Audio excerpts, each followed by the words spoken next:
ಹರಿ ಓಂ. ಓಂ ಭಗವತೆ ಶ್ರೀ ಮಹಾವಿಷ್ಣುವೇ ನಮೋ ನಮಃ. ಹರಿ ಓಂ. ಸಕಲ ವೀಕ್ಷಕರಲ್ಲಿಯೂ ನನ್ನ ನಮನಗಳು. ಹರಿ ಓಂ. ಹಿಂದಿನ ಸಂಚಿಕೆಯಲ್ಲಿ ಎಲ್ಲರೂ ಕೂಡ ಬ್ರಹ್ಮಜ್ಞಾನಿಗಳಾಗಬೇಕೆಂದು ತಿಳಿಸಿದ್ದೆ. ಇಂದಿನ ಸಂಚಿಕೆಯಲ್ಲಿ ಆಧ್ಯಾತ್ಮದ ಉತ್ಪತ್ತಿಯು ಹೇಗಿರುತ್ತದೆ ಮತ್ತು ತಿಳಿಸ್ತಾ ಹೋಗ್ತೇನೆ. ಸ ಬ್ರಹ್ಮ, ಸ ವಿಷ್ಣು, ಸ ಪರಮಾತ್ಮ, ಸ ಪರಮೇಶ್ವರ. ಇವು ಪರಮಾತ್ಮನ ಪರ್ಯಾಯ ಪದಗಳಾಗಿಯೇ ವಿನಃ ಬೇರೆ ಬೇರೆ ಎಂಬುದಾಗಿ ಅರ್ಥೈಸಬೇಡಿ. ಮತ್ತೆ ಸ ಬ್ರಹ್ಮ, ಬ್ರಹ್ಮಾಂಡವನ್ನು ಆವರಿಸುವನು. ಸ ವಿಷ್ಣು, ಚರಾಚರ ಭೂತಾತ್ಮನು ಬ್ರಹ್ಮಾಂಡವನ್ನು ಆವರಿಸುವ. ಸ ಪರಮಾತ್ಮ, ಹೊರಗು ಹಾಗೂ ಸಕಲ ಜೀವರಾಶಿಗಳಲ್ಲೂ ಇರ್ತಕ್ಕಂಥ. ಸ ಪರಮೇಶ್ವರ, ಪರ ಹೊರಗು ಹಾಗೂ ಮೇ ನನ್ನಲ್ಲಿಯೂ ಇರ್ತಕ್ಕಂಥವನು ಈಶ್ವರ ಎಂಬುದಾಗಿ ಗೊತ್ತಾಯಿತಾ. ಹಾಗಾಗಿ ಈ ಪರಮಾತ್ಮನು ಸಕಲ ಜೀವರಾಶಿಗಳಲ್ಲೂ ಬ್ರಹ್ಮಾಂಡದಲ್ಲೂ ಹಾಗೂ ಸಕಲ ಜೀವರಾಶಿಗಳಲ್ಲೂ ಕೂಡ ಇರ್ತಕ್ಕಂಥವನಾಗಿದ್ದಾನೆ. ಹಾಗಾಗಿ ಪರಮಾತ್ಮನ ಉಪಾಸನೆ ಮಾಡಿ. ಯಾವ ಕಾರಣದಿಂದ ಉಪಾಸನೆ, ಏಕೆ, ಯಾವ ಮನೋಭಾವನೆಯಿಂದ ಇದು ಗೊತ್ತಾಯಿತಾ, ಸಕಲ ಜೀವರಾಶಿಗಳು ಹೇಗೆ ಉತ್ಪತ್ತಿಯಾಗಿದೆ ಎಂಬುದನ್ನು ತಿಳಿಯೋಣ. ಕಥಂ ವಾಧ ನೇಲಯತಿ ಕಥಂ ನ ರಮಥೇ ಮನಃ ಕಿಮಾಪ ಸತ್ಯಂ ಪೆಪ್ಸಂಥಿರ್ನೇಲಯಂತಿ ಕದಾಚನ. ಈ ಒಂದು ಶ್ಲೋಕ ಹೇಳುತ್ತೆ, ಕಥಂ ವಾತನ ಈಲಯತಿ, ವಾಯುವು ಹೇಗೆ ತಾನೇ, ಏಕೆ ತಾನೇ ಶಾಂತವಾಗಿ ಸ್ತಬ್ಧವಾಗಿ ಇರುವುದಿಲ್ಲ. ಕಥಂ ಮನ ನ ರಮಥೆ, ಮನಸ್ಸು ಏಕೆ ತಾನೇ ಸ್ಥಿರವಾಗಿ ಪ್ರಸನ್ನವಾಗಿ ಇರುವುದಿಲ್ಲ. ಕಿಂ ಸತ್ಯಂ ಪ್ರಪ್ಸಂತಿ ಆಪಹ, ಆ ಸತ್ಯ ಸ್ವರೂಪವನ್ನೇ ಹೊಂದುವ ಇಚ್ಛೆಯಿಂದ ಹರಿಯುತ್ತಲಿರುವ ಜಲಧಾರೆಗಳು ಏಕೆ ಕದಾಚನ ನ ಈಲಯಂತಿ, ಎಂದಿಗೂ ವಿರಮಿಸುವುದಿಲ್ಲ. ಅದಕ್ಕೆ ಒಂದು ಅರ್ಥ, ಕಾರಣ ಏನೆಂದರೆ ವಾಯು, ಮನಸ್ಸು, ಜಲಧಾರೆಗಳು ಎಲ್ಲವೂ ಆ ಸತ್ಯ ಸ್ವರೂಪನಾದ ಜ್ಯೇಷ್ಠ ಬ್ರಹ್ಮನನ್ನು ಹುಡುಕುತ್ತಲೇ ಅಲಿಯುತ್ತವೆ. ಈ ಹುಡುಕಾಡಕ್ಕೆ ಕೊನೆ ಎಂಬುದೇ ಇಲ್ಲ. ಆಯಿತಾ. ಮನಸ್ಸು ಹೇಗೆ ಅಂದರೆ ಪರಮಾತ್ಮನ ಸೃಷ್ಟಿಯಿಂದ ಹಿಡಿದು ಪ್ರಳಯದರೂ ಕೂಡ ಸೃಷ್ಟಿಸಲ್ಪಟ್ಟ ಸಕಲ ಜೀವರಾಶಿಗಳಲ್ಲೂ ಇರ್ತಕ್ಕಂಥದ್ದು. ಆ ಜೀವರಾಶಿಗಳು ಏನು ಮಾಡ್ತವೆ ಅಂದರೆ ತನ್ನ ತಂದೆಯಾದ ಪರಮಾತ್ಮನ ಒಂದಲ್ಲ ಒಂದು ಕಡೆ ಆಯಿತಾ ಹುಡುಕ್ತಾ ಹೊರಡುತ್ತವೆ, ಸುಮ್ಮನೆ ಇರೋಲ್ಲ. ಮನಸ್ಸು ಚಂಚಲವಾಗಿರಲು ಕಾರಣ ಅದೇ ಒಂದು ಮನಸ್ಸಿನ ಒಂದು ಉದ್ದೇಶವಾಗಿರುತ್ತದೆ. ಈ ತತ್ವವನ್ನರಿತೆ ಜೀವಾತ್ಮರು ಆ ಪರಮಾತ್ಮನಲ್ಲಿ ತನ್ನನ್ನು ತಾನು ಶರಣಾಗತಿಯನ್ನು ಮಾಡಿಕೊಳ್ಳಬೇಕು ಎಂಬ ಕಾರಣದಿಂದ ಕೆಲವು ಜಾತಿ ಮತಗಳು ಧರ್ಮಗಳು ಹುಟ್ಟಲ್ಪಟ್ಟಿವೆ. ಈ ಜಾತಿ ಮತಗಳ ಎಲ್ಲರ ಉದ್ದೇಶವೇನೆಂದರೆ ಪರಮಾತ್ಮನಲ್ಲಿ ತಮ್ಮನ್ನು ತಾನು ಸಮರ್ಪಿಸಿಕೊಳ್ಳಬೇಕೆಂಬ ಉದ್ದೇಶದಿಂದ ಜಾತಿ ಮತ ಧರ್ಮಗಳೆಲ್ಲವ ಸೃಷ್ಟಿಸಲ್ಪಟ್ಟಿದೆ ಎಂಬುದಾಗಿ ತಿಳಿಯಿರಿ. ಹಾಗಾದರೆ ಪರಮಾತ್ಮನ ಉಪಾಸನೆಯನ್ನೇ ಮಾಡಿದರೆ ಏನಾಗುತ್ತೆ? ಮೃಂಜಂತಿ ತ್ವಾದಶ ಕ್ಷಿಪೋ ಹಿನ್ನಂತಿ ಸಪ್ತದೀತಯಃ ಅನುವಿಪ್ರ ಅಮಾದೀಷು. ಆ ಪರಮಾತ್ಮನ ಉಪಾಸನೆ ಮಾಡೋದನ್ನು ಏನಾಗುತ್ತೆ? ದಶಕ್ಷಿಪ ಪಂಚ ಜ್ಞಾನೇಂದ್ರಿಯಗಳು, ಪಂಚ ಕರ್ಮೇಂದ್ರಿಯಗಳು ನಿನ್ನನ್ನು ಮೃಂಜಂತಿ ಶುದ್ಧ ರೂಪದಲ್ಲಿ ಪ್ರಕಟಿಸುತ್ತವೆ. ಸಪ್ತದೀತೆಯ ರಸ, ರಕ್ತ, ಮಾಂಸ, ಮೇಧಸ್ಸು, ಅಸ್ಥಿ, ಮಜ್ಜ, ಶುಕ್ರಗಳು ಹಿನ್ವಂತಿ ಪ್ರೇರೇಪಿಸುತ್ತವೆ. ಗೊತ್ತಾಯ್ತಾ? ಹಾಗಾಗಿ ವಿಪ್ರ ಅಂದರೆ ಜ್ಞಾನಿಗಳು, ಅನು ಅಮಾದೀಶು ಇವುಗಳನ್ನನುಸರಿಸಿ ಆನಂದಿತರಾಗಿರುತ್ತಾರೆ ಎಂಬುದಾಗಿ. ಸರ್ವೇಶ್ವರನು ದಶೇಂದ್ರಿಯಗಳು ನಿನ್ನನ್ನು ಶುದ್ಧ ರೂಪದಲ್ಲಿ ವ್ಯಕ್ತಗೊಳಿಸುತ್ತವೆ. ಶರೀರದಲ್ಲಿನ ಸಪ್ತ ಧಾತುಗಳು ಕೂಡ ಅದೇ ಬಗೆಯ ಪ್ರೇರಣೆಯನ್ನು ಕೊಡುತ್ತವೆ. ಈ ಶರೀರದಲ್ಲಿ ಏನು ಪರಮಾತ್ಮನ ದೈವ ಶಕ್ತಿ ಇದೆಯೋ ಅದೂ ಕೂಡ ನೀನು ಪರಮಾತ್ಮನನ್ನು ಉಪಾಸನೆ ಮಾಡು ಎಂಬುದಾಗಿ ಪ್ರೇರಣೆಯನ್ನು ಕೊಡುತ್ತವೆ. ಮೇಧಾವಿಗಳು ಈ ಪ್ರೇರಣಾಗನುಸಾರವಾಗಿ ಆನಂದವನ್ನು ಪಡೆಯುತ್ತಾರೆ. ಗೊತ್ತಾಯ್ತಾ? ಹೀಗೆ ಹಾಗಾಗಿ ಏನು ಯಾವ ಪರಮಾತ್ಮನಿದ್ದಾನೋ ನಮ್ಮ ಶರೀರವಿದೆಯೋ ಅದೆಲ್ಲವೂ ಕೂಡ ನೀನು ಪರಮಾತ್ಮನ ಉಪಾಸನೆ ಮಾಡು ಎಂಬುದಾಗಿ ಅವು ತಿಳಿಸಲ್ಪಡುತ್ತವೆ. ಯಾರಿಗೂ ಬಲವಂತವಾಗಿ ಕರ್ಕೊಂಡು ನೀನು ಧ್ಯಾನ ಮಾಡು, ಪೂಜೆ ಮಾಡು ಅಂತ ಯಾರೂ ಹೇಳಲಿಕ್ಕಾಗಲ್ಲ. ಆ ಶರೀರದಲ್ಲಿದ್ದಂಥ ಸಪ್ತ ದಶೇಂದ್ರಿಯಗಳು ಆ ಪ್ರೇರಣೆಯನ್ನು ಕೊಡ್ತಕ್ಕಂಥದ್ದಾಗಿದೆ. ಈ ಸತ್ಯವನ್ನು ತಿಳಿಯಿರಿ. ಹಾಗಾದರೆ ಈ ಪ್ರೇರಣೆಯಿಂದ ನಾವು ಏನನ್ನು ಪಡೆಯಬಹುದು?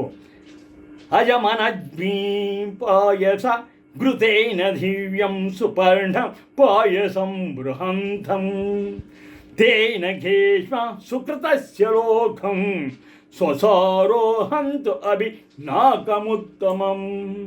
ಈ ಮಂತ್ರದ ಅರ್ಥ ದಿವ್ಯಂ ಸುಪರ್ಣ ಪಯಸಂ ಬೃಹಂತಂ ಅಜಂ ದಿವ್ಯ ಪರಿಪೂರ್ಣ ತೇಜಸ್ವಿ ಗತಿಮಾನ್ ಅದಂತ ಆ ಬೃಹತ್ ಅಜನ್ಮ ಪರಮಾತ್ಮನು. ಅಜನ್ಮ ಅಂದರೆ ಹುಟ್ಟು ಸಾವುಗಳಿಳಿದು ಅಜನ್ಮಾನಾದ ಆ ಪರಮಾತ್ಮನನ್ನು ಘೃತೇನ ಪಾಯಸ ಅನನ್ ಸಿಗ್ಧ ಭಾವದಿಂದಲೂ ಮಾಧುರ್ಯದಿಂದಲೂ ಆರಾಧಿಸುತ್ತೇನೆ, ಧ್ಯಾನ ಉಪಾಸನೆಯನ್ನು ಮಾಡುತ್ತೇನೆ. ಉತ್ತಮಂ ನಾಕಂ ಅಭಿ ಆರೋಹಂತ, ಉತ್ತಮ ಸುಪೂರ್ಣ ಸ್ಥಿತಿಗೆ ಮೇಲೇರುತ್ತಾ ಆ ಸುಕೃತಸ್ಯ ಲೋಕ ಸ್ವಗೇಷ್ಮ, ಅವನಿಂದ ಆತ್ಮಜ್ಯೋತಿಯನ್ನು ದಿವ್ಯ ಧಾಮವನ್ನು ಪಡೆಯುವಂಥದ್ದಾಗಿದೆ. ಹೀಗಾಗಿ ಪರಮಾತ್ಮನ ಪ್ರೇರಣೆ ನಮ್ಮ ಮನಸ್ಸು ಹಾಗೂ ಸಪ್ತ ದಶೇಂದ್ರಿಯಗಳೆಲ್ಲವೂ ಕೂಡ ಪರಮಾತ್ಮನ ಉಪಾಸನೆ ಮಾಡು ಎಂಬುದಾಗಿ ಗೊತ್ತಾಯ್ತಾ ಪ್ರೇರಣೆಯನ್ನು ಕೊಟ್ಟೇ ಕೊಡ್ತೇವೆ. ಆದ ಕಾರಣ ಎಲ್ಲರೂ ಕೂಡ ತಮ್ಮ ಎಲ್ಲಿ ಇಷ್ಟ ದೇವರು ಯಾವ್ಯಾವುದಿದೆಯೋ ಎಲ್ಲವೂ ಕೂಡ ಅವರನ್ನ ಪ್ರಾರ್ಥನೆಯನ್ನು ಮಾಡ್ತಾರೆ. ಹಾಗಾಗಿ ಯಾರೂ ಕೂಡ ದೈವದಿಂದ ವಂಚಿತರಾಗಲು ಇಷ್ಟಪಡುವುದಿಲ್ಲ ಎಂಬುದಾಗಿ ತಿಳಿಯಿರಿ. ಹಾಗಾದರೆ ಪರಮಾತ್ಮ ಬರೀ ಉಪಾಸನೆ ಮಾಡಿದ್ರೆ ಆಗುತ್ತಾ? ಅದೇ ಒಂದು ತತ್ವನ? ಹಾಗಲ್ಲ, ಬೇರೆ ಒಂದು ನಿಯಮವನ್ನು ಹೇಳ್ತಾನೆ. ಹರಿವು ಪರಮಾತ್ಮ ಸಾ ಮಹತ ಆತ್ಮಫಲಸ್ಯ ಫಲಕ ಆತ್ಮೈವ ಸಪೂಜ್ಯೋ ಭವತಿ ಶೀಘ್ರಧಾತ ಘರ್ಷಣಾಶೀಲಸ್ಯ ಓಜಸ್ವಿನಾ ವರ್ತತೆ ಸರ್ವದಾ ಸಂಘರ್ಷೇಷು ವಿಜಯಮೇವ ಆಪ್ನೋತು.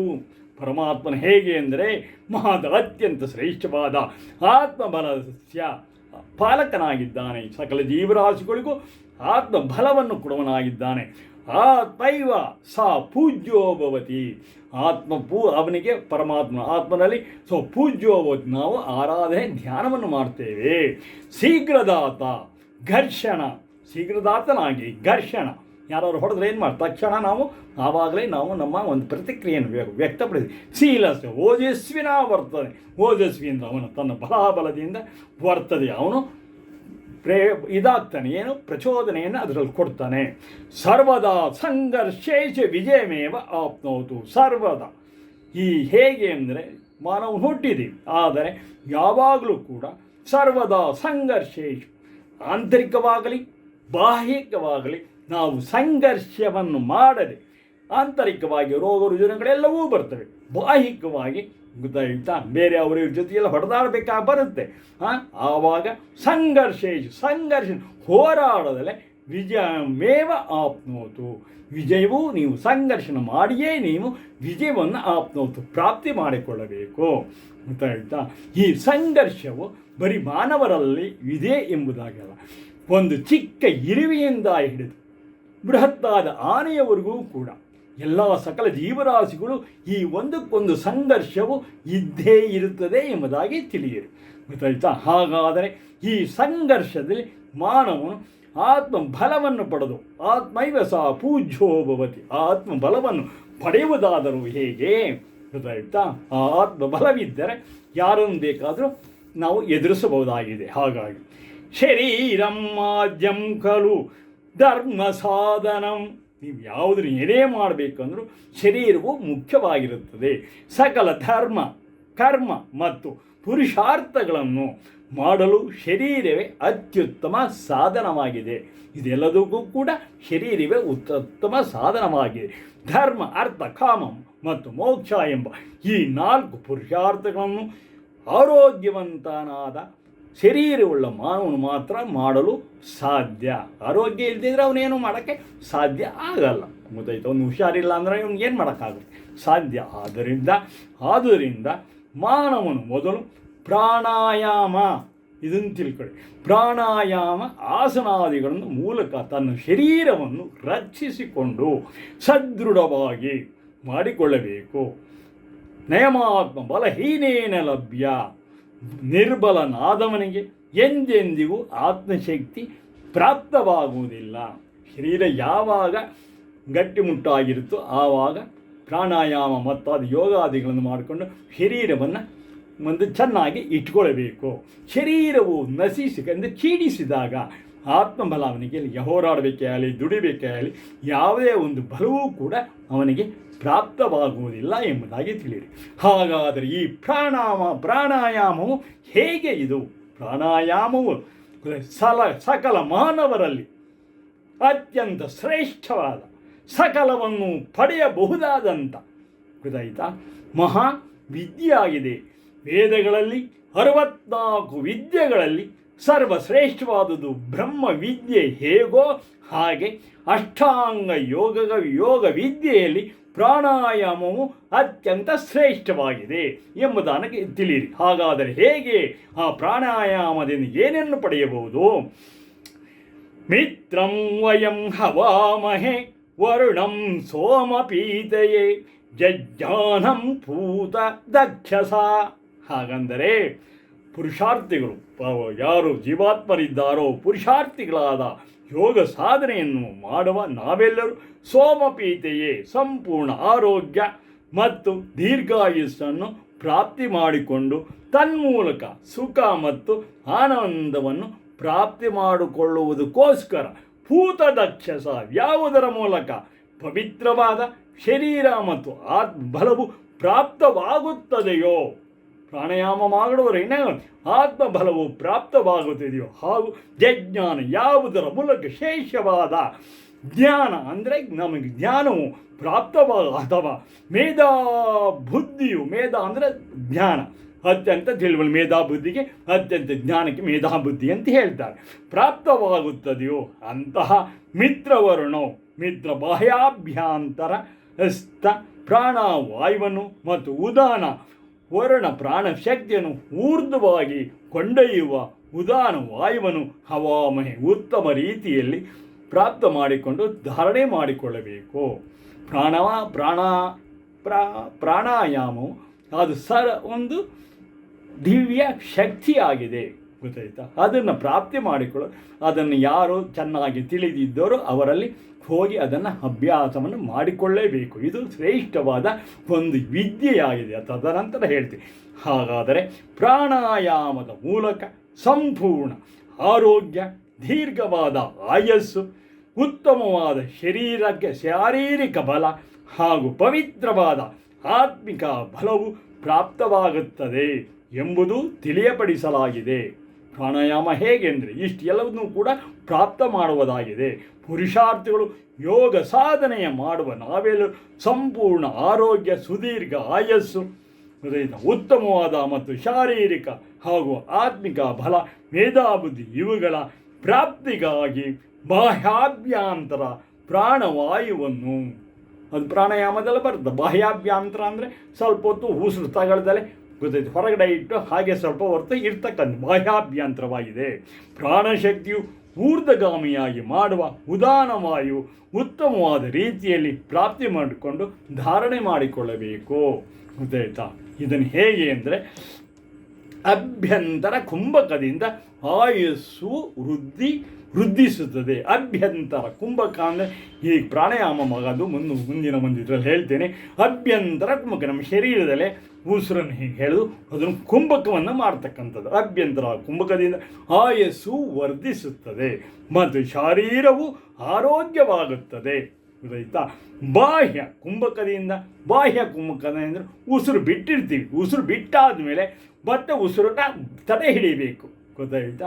ಹೊರಗಿನ ಉಸಿರವನ್ನು ನಾವು ತಗೋಬಾರ್ದು. ಆ ಬಾಹ್ಯ ಕುಂಭಕದಿಂದ ಗೊತ್ತಾಯ್ತಾ ಸ್ಮರಣ ಶಕ್ತಿಯು ವರ್ಧಿಸುತ್ತದೆ ಹಾಗೂ ಮೇಧಾಬುದ್ಧಿಯು ಪ್ರಾಪ್ತವಾಗುತ್ತದೆ.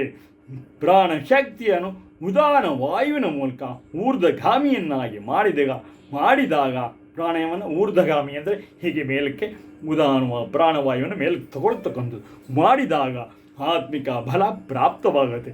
ಇವೆಲ್ಲವೂ ಯೌಗಿಕ ಕ್ರಿಯೆಗಳು. ಸುಯೋಗ್ಯ ಗುರುವಿನಿಂದ ಮಾರ್ಗದರ್ಶನದಿಂದ ಪಡೆದು ಪ್ರಾಣಾಯಾಮವನ್ನು ಅತ್ಯುತ್ತಮವಾದ ರೀತಿಯಲ್ಲಿ ಮಾಡಬೇಕು. ಗೊತ್ತಾಯ್ತಾ? ಹಾಗಾಗಿ ಈ ಪ್ರಾಣಾಯಾಮದಿಂದ ಗೊತ್ತಾಯ್ತಾ ಅತ್ಯುತ್ತಮವಾಗಿ ಮಾಡುವುದರಿಂದ ಶರೀರ, ಆರೋಗ್ಯ, ಆಯಸ್ಸು ಎಲ್ಲವೂ ಪ್ರಾಪ್ತಿಯಾಗುತ್ತೆ. ಇದರಿಂದ ಗೊತ್ತಾಯ್ತಾ ಪ್ರಾಣಾಯಾಮದಿಂದ ದೈವಿ ಶಕ್ತಿಯನ್ನು ಪಡೆಯಬಹುದಾಗಿದೆ. ಗೊತ್ತಾಯ್ತಾ ಜಿತೇಂದ್ರಿಯತ್ವವನ್ನು ಪಡೆಯಬಹುದಾಗಿದೆ. ಹಾಗೆ ಗೊತ್ತಾಯ್ತಾ ಮೃತ್ಯುವನ್ನು ಗೆಲ್ಲಬಹುದಾದ ಇಂಥ ಮಹಾವಿದ್ಯೆಯನ್ನು ನೀವು ನಿಮ್ಮ ಮಕ್ಕಳಿಗೆ ಎಲ್ಲರಿಗೂ ಕೂಡ ತಿಳಿಸಿ. ಯೋಗ ಗುರುಗಳ ಹತ್ರ ಹೋಗಿ ನೀವು ಬೇರೆ ಇದನ್ನು ಕಲಿದೇ ಇದ್ರೂ ಪರವಾಗಿಲ್ಲ, ಪ್ರಾಣಾಯಾಮವನ್ನು ಸಶಕ್ತವಾಗಿ ಪರಿಪೂರ್ಣವಾಗಿ ಮಾಡುವಂಥ ಒಂದು ಪ್ರಾಣಾಯಾಮವನ್ನು ಕಲಿಯಿರಿ. ಇದರಿಂದ ಸರ್ವವು ಜಗತ್ತಿನಲ್ಲಿ ಏನಿದೆ ಇದು ಎಲ್ಲವುದೂ ಕೂಡ ಸಶಕ್ತರಾಗಿ ಪಡೆಯಬಹುದಾಗಿದೆ ಎಂಬುದಾಗಿ ತಿಳಿಸುತ್ತಾ ಗೊತ್ತಾಯಿತಾ. ಹಾಗಾಗಿ ಇಂದಿನ ಸಂಚಿಕೆಯನ್ನು ಮುಗಿಸುತ್ತೇನೆ. ಹಾಗೂ ಎಲ್ಲರೂ ಕೂಡ ದ್ವೇಷ ಅಸೂಯೆಗಳನ್ನು ತೊರೆದು ಸತ್ಯ ಜ್ಞಾನಕ್ಕೋಸ್ಕರ ಈ ವಿಡಿಯೋವನ್ನು ನೋಡುತ್ತಾ ಎಲ್ಲರೂ ಸಬ್ಸ್ಕ್ರೈಬ್ ಮಾಡಿ, ಫಾರ್ವರ್ಡ್ ಮಾಡಿ ಎಂಬುದಾಗಿ ನಿಮ್ಮಲ್ಲಿ ಪ್ರಾರ್ಥಿಸುತ್ತಾ ಇಂದಿನ ಸಂಚಿಕೆಯನ್ನು ಮುಗಿಸುತ್ತೇನೆ. ಹರಿ ಓಂ.